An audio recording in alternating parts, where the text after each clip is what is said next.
चलो, good afternoon everyone, good afternoon. Ready? चलो तो रेडी, स्टडी पो, लेट्स गो।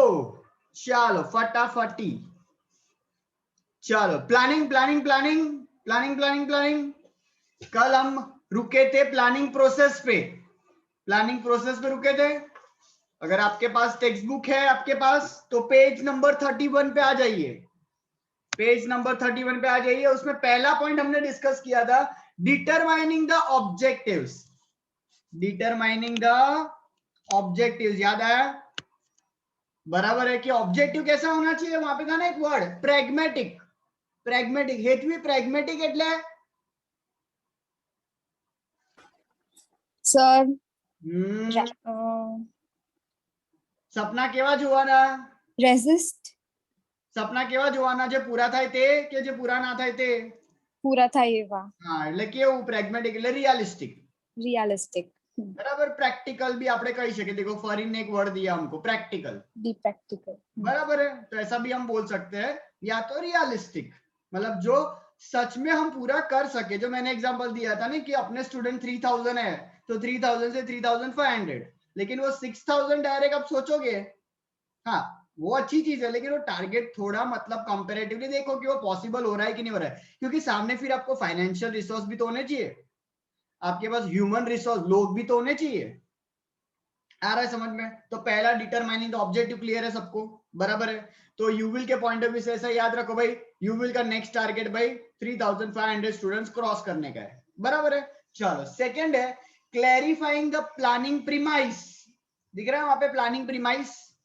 अब ध्यान से सुनना, यहाँ पे प्लानिंग प्रीमाइस, यहाँ पे प्लानिंग प्रीमाइस का मतलब ये नहीं है प्रीमाइस मतलब जगह, यहाँ पे ये प्रीमाइस का मतलब जगह नहीं है। देखो सेकंड लाइन में लिखा है, यहाँ पे क्या है भाई? प्रीमाइस मींस assumptions और फोरकास्टिंग फोरकास्टिंग। यस। कौन बताएगा फोरकास्टिंग का मतलब? फोरकास्टिंग का मतलब कौन बताएगा? रेज हैंड करो, रेज हैंड। फोरकास्टिंग, चलो बहुत बढ़िया, जिन्होंने रेज हैंड किया है वो क्या बात है। राकेश, राकेश जी बताइए। अनुमान लगाना। अनुमान लगाना, बराबर है। मतलब फ्यूचर के बारे में पहले से सोच के रखना कि आगे क्या क्या पॉसिबिलिटीज आ सकती है। अब आप देखोगे ना आप, तो थर्ड लाइन में देखो, थर्ड लाइन में दो चीजें लिखी है, internal factors and external factors. दिखा? इंटरनल और एक्सटर्नल फैक्टर्स दिखा आपको? Yes sir. बराबर। इंटरनल फैक्टर्स मतलब क्या पता है आपको? इंटरनल फैक्टर्स मतलब which are in our hand. हाँ, क्या बोल रहे हो Hardik? Which are in our control. Yes, internal factors are those factors which are controllable by the management.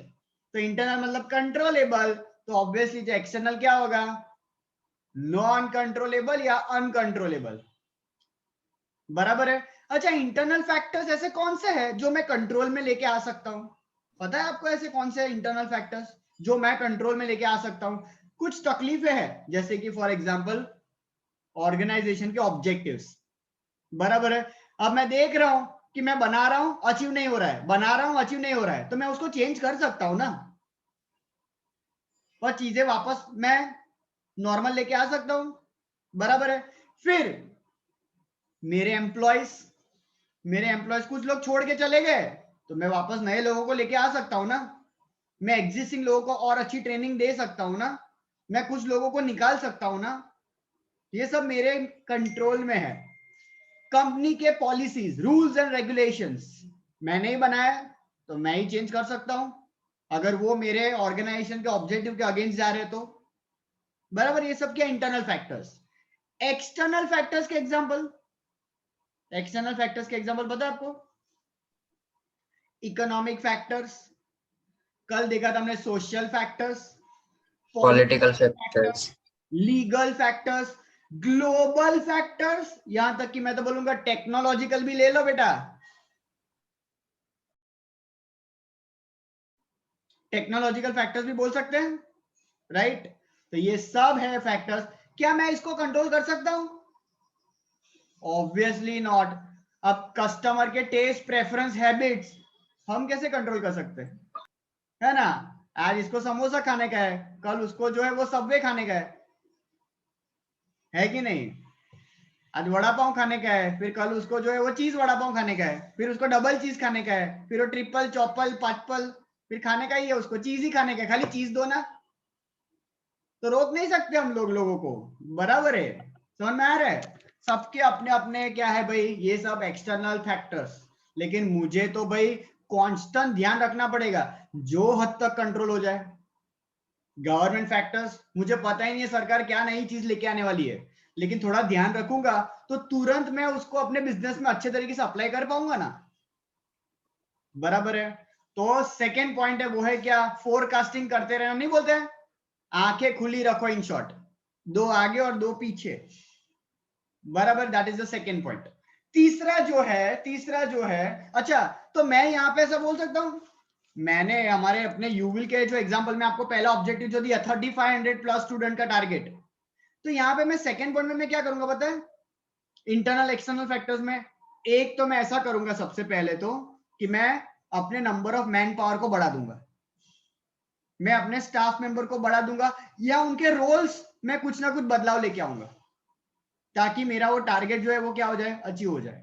या तो मैं ऐसा कर सकता हूं, गवर्नमेंट के कुछ रूल्स है जिसको मैं कंसीडर करके मैं अपनी नंबर ऑफ बैचेस बढ़ाने का थोड़ा सोच लूं। जैसे आपको पता है कि कुछ कायदे कानून होते हैं कि बहुत अर्ली मॉर्निंग और बहुत लेट इवनिंग आप क्लासेस नहीं चला सकते। अब मैं तो मतलब टारगेट को अचीव करने के लिए सुबह 4 बजे बुला दिया तुमको, 5 बजे 4 बजे आए हाय मजा पड़ी जाए, भैंस पे बैठ के अब आओ, है ना, मजा पड़ी जाए मो आहा, गायों भैंसों जोड़े आवे मजा पड़ी जाए, है कि नहीं? तो लेकिन तकलीफ हो जाएगा ना ऐसा, फिर वो कुत्ते पीछे भागेंगे, वो अलग चीज है कि नहीं? सुबह सुबह तो वही दिखते हैं रोड पे, और तो कोई दिखेगा ही नहीं, और उनको पता नहीं हमारे व्हीकल में क्या दिखता है, पीछे भागते है ना, कैसा भागते पीछे जबरदस्त, ऐसा लगता है कि अभी वो फास्ट एंड फ्यूरियस का ऑडिशन देते हो ना, जबरा ऐसा ड्रिफ्ट ड्रिफ्ट मार के पीछे भागते पागलों की तरह, है कि नहीं? तो अगेन तो ये सब कंसीडर करना पड़ेगा ना कि फिर वो बच्चे आएंगे नहीं आएंगे, अगर किसी को काट वाट लिया तो पेरेंट्स आ जाएंगे, तो हमें 8:15 क्लास राख्यो छे, मारा छोकराने हवे 14 इंजेक्शन આપવાના છે, खर्चो हालो लाओ। बराबर, तो तकलीफ हो जाएगी ना हमको, अब मतलब हम पढ़ाए या इंजेक्शन के पैसे दे, है कि नहीं? है बवाल हो जाएगी बहुत बड़ी। बराबर, फिर पता चला कोई दूध वाले के साथ भाग गया, ऐसा कुछ हो जाए अभी, है ना, अभी वो उसका राजदूत है रॉयल एनफील्ड पसंद आ गया, तो बैठ गया ऐसे, साइकिल पे आए थे, ओ बाइक पे चले गए, पावागढ़ घूम के आए, ये तो अच्छा है वापस आ गए घर पे। मैं तो माता जी के दर्शन में वहां पे शादी वादी मना ली होती तो बाल विवाह हो जाता, केस हो जाता, बबाल कितनी सारी हो जाती, समझ में आ रहा है? तो ध्यान रखू पड़े भाई आ बधी वस्तु नो, है ना। आप कुछ ऐसे एज ग्रुप के साथ, बच्चों के साथ डील कर रहे हो जो अभी ऑब्वियसली 18 प्लस नहीं है, बराबर है, तो जो पड़े भाई, है ना, मैं तो नन्ना सा मुन्ना सा बच्चा हूं, है कि नहीं? तो ये सब कंसीडर करना पड़ेगा। चलो बराबर, तो मैं ये सब ध्यान में रखूंगा, और गवर्नमेंट की जो लीगैलिटी की जो टाइमिंग होगी उसको ध्यान में रख के फिर अपने जो है वो क्लासेस कंडक्ट करूंगा ताकि मेरे टारगेट जो है वो पूरे हो सके। मतलब टारगेट पूरे करने के लिए मैं गवर्नमेंट के खिलाफ नहीं जा सकता हूं, बराबर, मैं सारी चीजों को कंसीडर करूंगा। फिर तीसरा है collection and analysis of information. Obviously will collect what, पहले तो नहीं बोलते where we are, where we want to का सवाल का जवाब सबसे पहले क्या होगा पता है, where we are, where we are, where we want to be, और फिर सवाल आएगा हाउ, भाव समझ में आ रहा है? पहले वेयर वी आर, पहले अपना प्रेजेंट तो अपने को पता चले कि मैं किधर हूं भाई, मैं कहां पहुंचना चाहता हूं, और मैं वहां पे कैसे पहुंचेगा, समझे? बराबर है।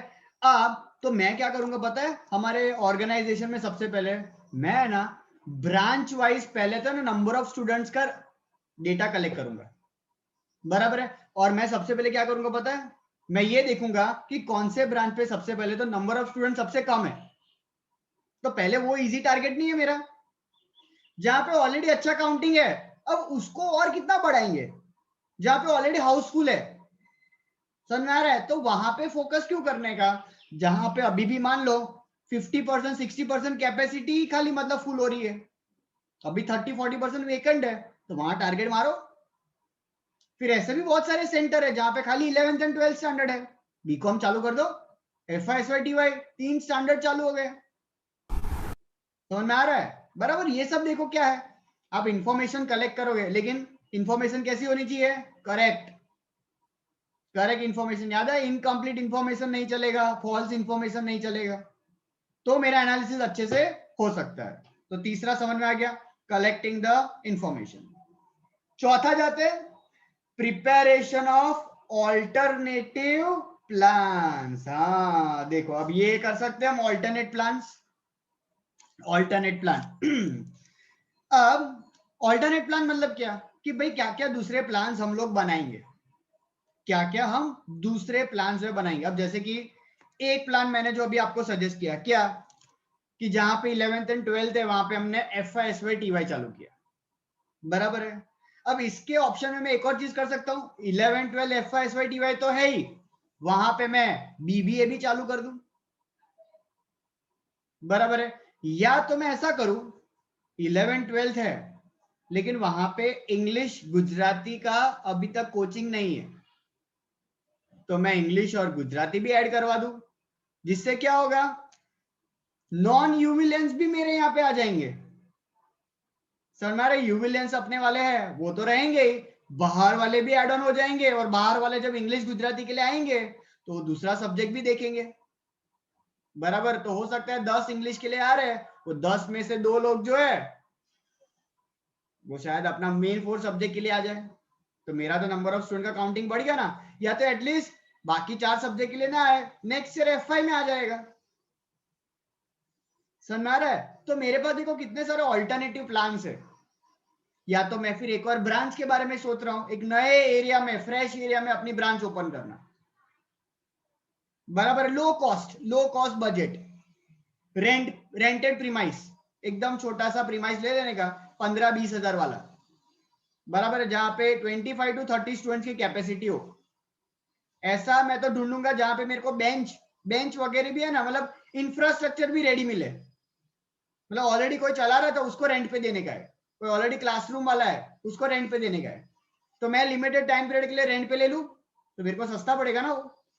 अगर 20,000 का रेंट है, मान लो 5 बच्चे भी आते हैं, एक बच्चे का फीस अगर 20,000 है, तो एक बच्चे के खर्चे से अपने का निकल गया ना, एक बच्चे के ओवरऑल रेवेन्यू से मेरा एक्सपेंस हो गया, दूसरे बच्चे से दूसरा इलेक्ट्रिसिटी का कॉस्ट, तीसरे से मेरे स्टेशनरी का कॉस्ट, बराबर, चौथे से मेरे ओवरऑल दूसरे फैकल्टी का कॉस्ट, और पांचवा तो घर पे लेके जाओ ना, कुछ तो लेके जाओ,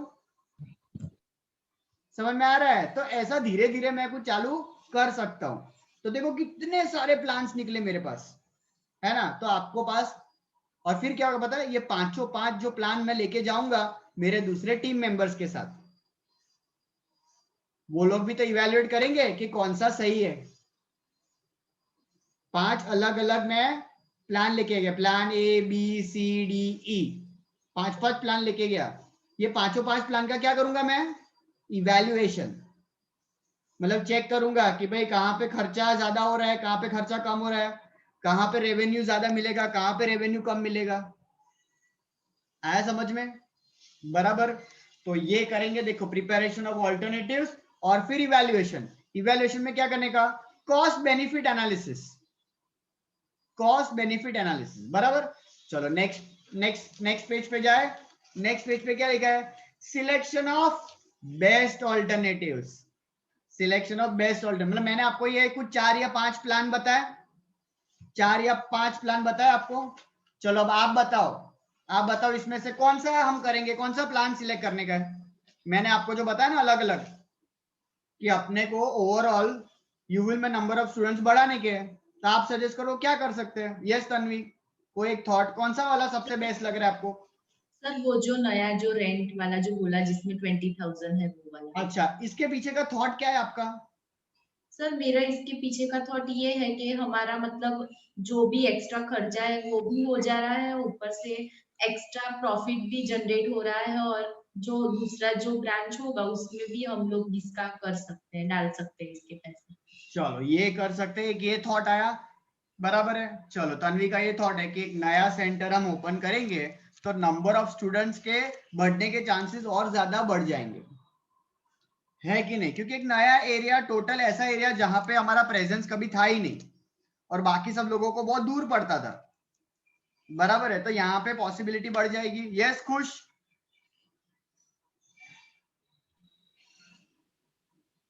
तो बेटा माइक आपका नहीं, माइक बराबर चल रहा है? हेलो हेलो हेलो, माइक में तकलीफ लागे छे, ऑडिबिलिटी नहीं है।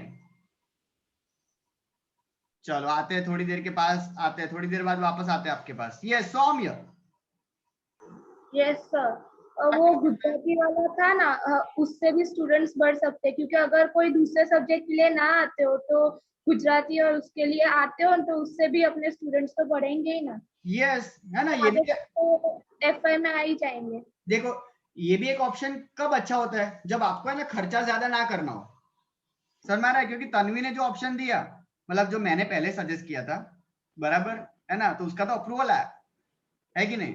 तो उसने बताया कि हाँ हाँ सर बराबर है, नंबर ऑफ स्टूडेंट्स बढ़ेगा, आपका एक और ब्रांच एड ऑन होगा, one more feather to the hat, तो वो सब है। लेकिन वही है ना, एक फिक्स कॉस्ट तो मेरा हो जाएगा ना, fix rent cost, fix electricity cost, फिर अगर टैक्स आगे जाके आया तो फिक्स, कितना सारा हो जाएगा फिक्स, सैलरी का फिक्स कॉस्ट, है कि नहीं? फिर कुछ बेसिक इंश्योरेंस करवाना हो तो इंश्योरेंस कॉस्ट, आ रहा है समझ में? लेकिन अगर मैं ये दूसरे सब्जेक्ट वाला थॉट लेके आऊं, मुझे तो यहाँ कुछ खर्चा ही नहीं है ना, क्योंकि कोई आउटसाइडर इंग्लिश के टीचर मैं हायर करूंगा, बराबर है। आपकी जो रेवेन्यू मिलेगी उसमें से मेजोरिटी रेवेन्यू उनकी ऑब्वियसली, बराबर है, और माइनर पोर्शन अपने पास। तो एटलीस्ट खाली जो अपना टारगेट है सी, लेकिन इसमें क्या होगा पता है, इसमें खाली नंबर ऑफ स्टूडेंट्स बढ़ेंगे, नंबर ऑफ रेवेन्यू नहीं। तो ये भी गोल क्लियर होना चाहिए, डिटरमाइनिंग द ऑब्जेक्टिव, કે ખાલી નંબર વધારવા છે કે પૈસો પણ વધારવો છે। પણ એફઆઈ માં તો આવશે ને આપણા પાસે, તો પછી પૈસો વધશે જ। हाँ जो जो आया आया आया, बुद्धि आई आई, बुद्धि आई, है ना? देखो चली ना बुद्धि और भी। तो ये भी सोच सकते हैं, ये भी है, देखो काउंटर आर्ग्यूमेंट आया, काउंटर आर्ग्यूमेंट आया कि सर शॉर्ट टर्म नहीं सर, लॉन्ग टर्म सोचो सर, है ना? कि सर वो इंग्लिश गुजराती में आ रहे हैं सर, आपको बहुत कम रेवेन्यू मिल रहा है, लेकिन वही बच्चे अगर सेटिस्फाइड हो गए तो शायद वो 4 मेन सब्जेक्ट या तो आगे जाके बीकॉम बीबीए, फ्यूचर के तो सारे कोर्सेज अपने करवाते ही है, बराबर है। लेकिन कुछ लोग को ऐसा होता है ना कि मुझे शॉर्ट टर्म में ही ब्रेक इवन चाहिए, बराबर है, 5 साल तक, 2 साल तक, 3 साल तक वेट नहीं करने का है, मैं तो ये साल ही पैसा डालू और ये साल ही वापस मिल जाए।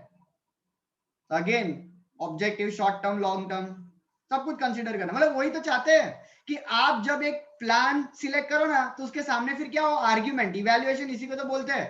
अब अपना पॉइंट ऑफ व्यू लेके आओ कि नहीं नहीं मेरी तो ये सोच है, बराबर है, और कहीं पे जब आपकी वो सोच लोगों को एक्सेप्ट हो जाती है तो आपका प्लान एग्जीक्यूट हो जाएगा, क्योंकि आपका सही लग रहा है ज्यादा। इसी के लिए तो चर्चाएं करना, इसलिए तो अल्टरनेट प्लान्स लेके आने, बराबर। जैसे कि बजट है, अगर आपके पास बजट है भाई घूमने जाने का है, 20,000 का ही बजट है, ओनली 20,000, समझ में आ रहा है? तो फिर घर परिवार वाले बैठेंगे और 2-3 जगह डिस्कस करेंगे ना, इवेल्युएट करना पड़ेगा कि कहाँ पे खर्चा कम और मजा ज्यादा है। फिर पता चलता है ज्यादा मैक्सिमम खर्चा करके वहां पे पहुंचे और फिर वहां पे क्या करते हैं, ना ना ना ना ना હવે આ નથી લેવું, આ નથી લેવું, बजट જ નથી, मतलब ऐसा बहुत बार होता है, बहुत बार ऐसा होता है। लेकिन अगर सोचो कि जैसे नहीं बोलते कि बहुत बार ऐसा हो जाता है, प्लानिंग गलत हो जाता है कि आपने बजट करके ना एयरप्लेन पे आप गए, एयरलाइंस के थ्रू ट्रैवल कर लिया, बराबर, अब 4,000 जाने का, 4,000 आने का, 8,000। अब ऐसे घर परिवार में 4 लोग भी हो, साला 32,000 हो गया, 32,000 तो खाली एयरलाइन का खर्चा हो गया। कुछ सच आप क्या बोलते हैं, यार ट्रेन में जाइए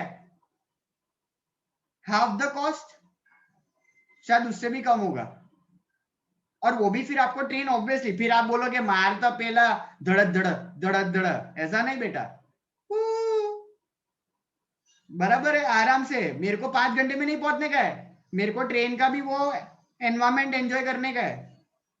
समझ में आ रहा है? जो आपको 14 घंटे के बाद पहुंचा है, मस्त आराम से अपने सो जा। और 14 घंटे में भी क्या होता है पता है, कुछ लोग बहुत स्मार्ट होते हैं, પેલી રાતની શું કરવાની, 12 વાગ્યાની ટ્રેન સિલેક્ટ કરવાની હે ને, ખાઈ પીને મસ્ત જવાનું અને જઈને સીધું પેલાને હેરાન કરો, ગાદલું તાલો यार, है ना, वहां जाके मस्त सो जाने का बिंदास, थोड़ा मस्ती वस्ती करने का, टाइम पास करने का, सो जाने का। और हम जब सो जाते हैं, हम तो कैसे लोग हैं ना, कहीं भी सो जाते, कोई मोह माया नहीं है, कुंभकर्ण के सब हम लोग वारिस है कि नहीं, सो जाते। और ऐसा सो जाते हैं मिनिमम 8 घंटे, 6-8 घंटे तो निकल गए, 14 में से 8 घंटे तो ऐसे ही निकल गए। फिर 2-3 घंटे वो थेपला खाएंगे, बटाका पोहा, चाय पीवानी, है कि नहीं, फिर बारी में से अपने पेड़ गिनेंगे, टाइम पास हो जाएगा। समझ में आ रहा है? तो साला हो जाता है सब बजट। अब सोचो फिर वहां जाके आपका जो बजट हुआ, आय हाय हाय, है कि नहीं, गलती से फिर पैसे होते हैं तो 1-2 रिलेटिव्स के लिए कुछ लेके भी जाते है कि नहीं, और खुश हो जाते बेचारे, दुआओं में याद रखेंगे, और क्या। समझ में आ रहा है? तो ये तो बहुत कुछ सोचना पड़ता है ऐसा। फिर पता चलता है कि साला बजट ही खत्म हो गया। कितनी बार ऐसा होता है, 4 दिन घूमने जाते हैं ना, 3 दिन में बजट खत्म हो जाता है, फिर चौथे दिन फिर मंदिरों में जाना पड़ता है, पैसे मांगने नहीं, खाली घूमने। ऐसा समझ में आया क्या? હવે બસ ભાઈ, હવે नहीं जाए भाई, આપણે अभी समुद्र की लहरें खाली अपने को जो एंजॉय करने की है, अभी हम डिस्कोटेक में नहीं जा सकते। आया समझ में? बराबर।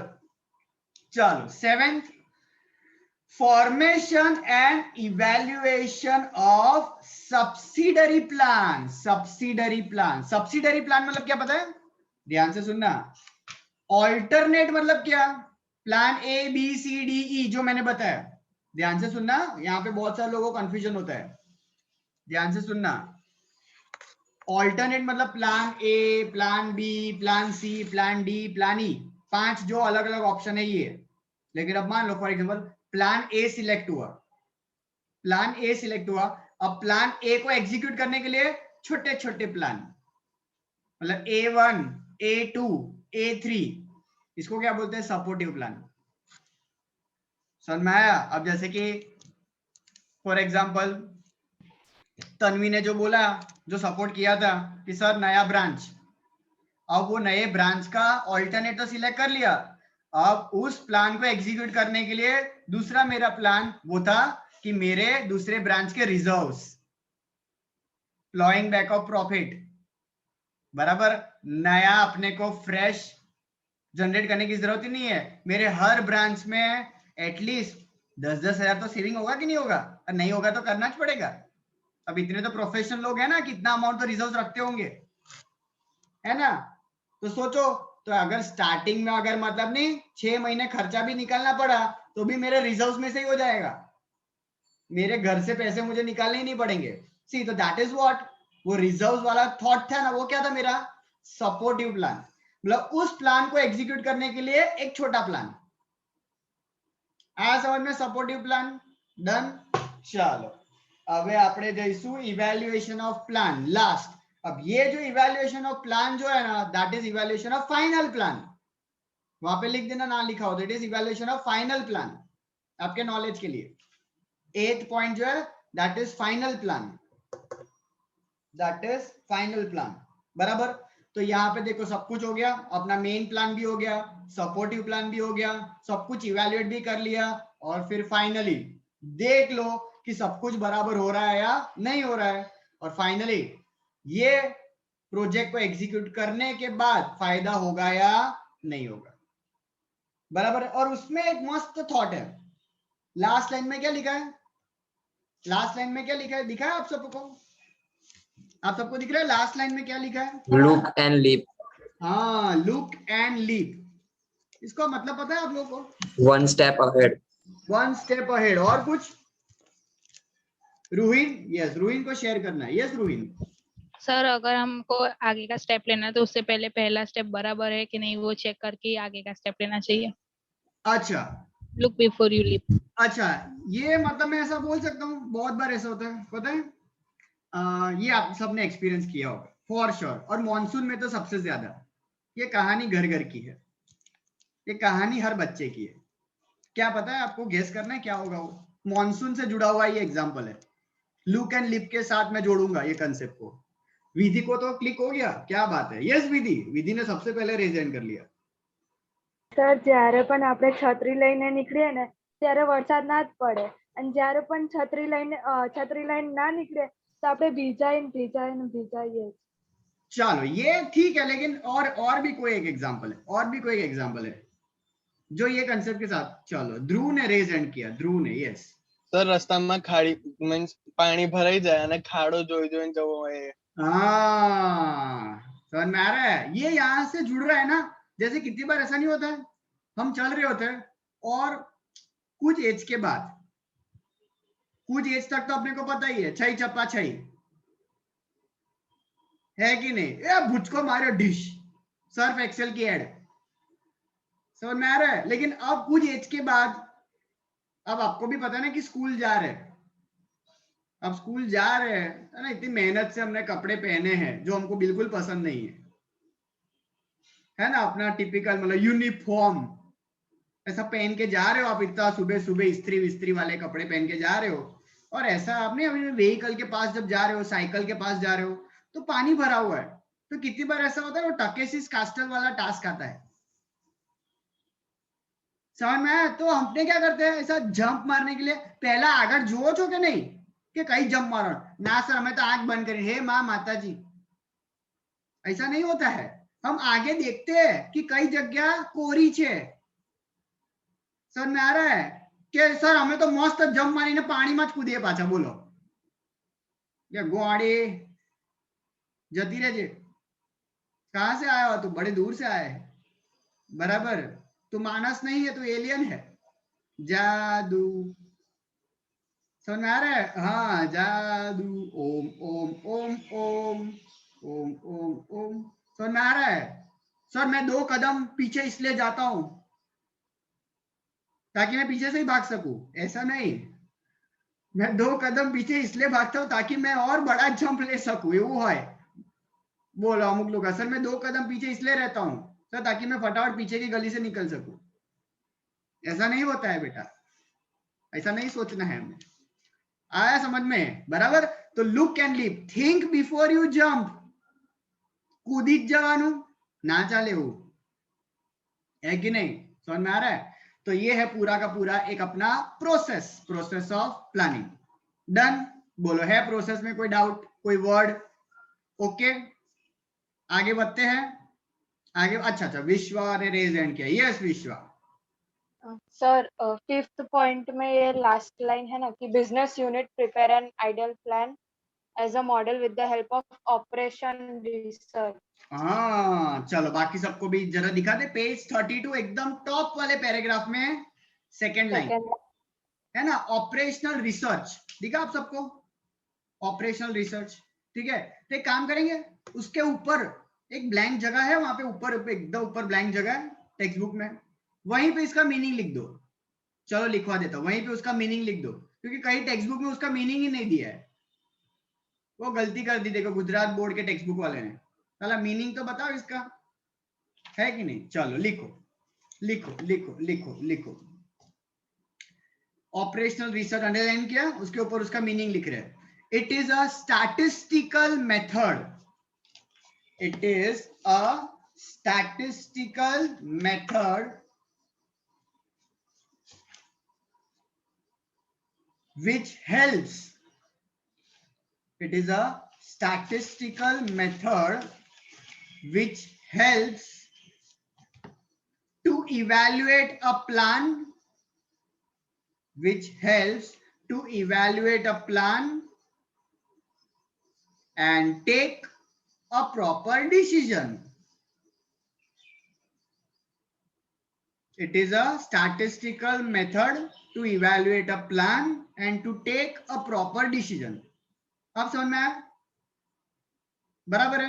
मतलब इन शॉर्ट, अब ये मेथड क्या है ना, वो आप हायर स्टडीज में पढ़ेंगे, अभी मैं वो आपको मेथड नहीं समझा रहा हूं क्योंकि वो बहुत टेक्निकल है। वो समझ में आ रहा है? खाली इतना समझो ना जैसे स्टैटिस्टिक्स में कैसा प्रोबेबिलिटी मेथड है, वैसा ही ये स्टैटिस्टिकल का मेथड है ऑपरेशनल रिसर्च, बराबर है। ये मेथड आपको है ना इवेल्युएट करने में आसानी करवाता है, दैट्स इट, बराबर है, ताकि आप अपने डिसीजन जो है वो और बेटर कर सको। क्योंकि स्टैटिस्टिकल मेथड से डेटा कैसे होते हैं इवेल्युएट, एकदम एक्यूरेट, बराबर, और नॉन स्टैटिस्टिकल मेथड आप यूज करो तो इतना एक्यूरेसी नहीं होता है।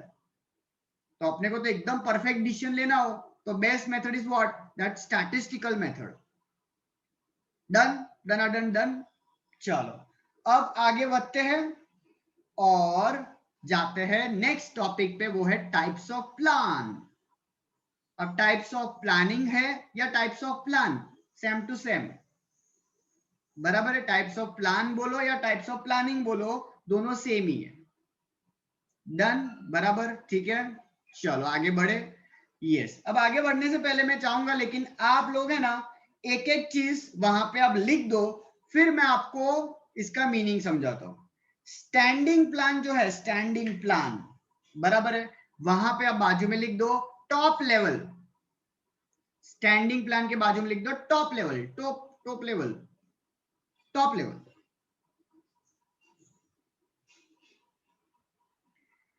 फिर उसके बाद सेकंड स्ट्रैटेजिक प्लान दिख रहा है, स्ट्रैटेजिक प्लान, वहां भी आप लिख दो टॉप लेवल, टॉप लेवल,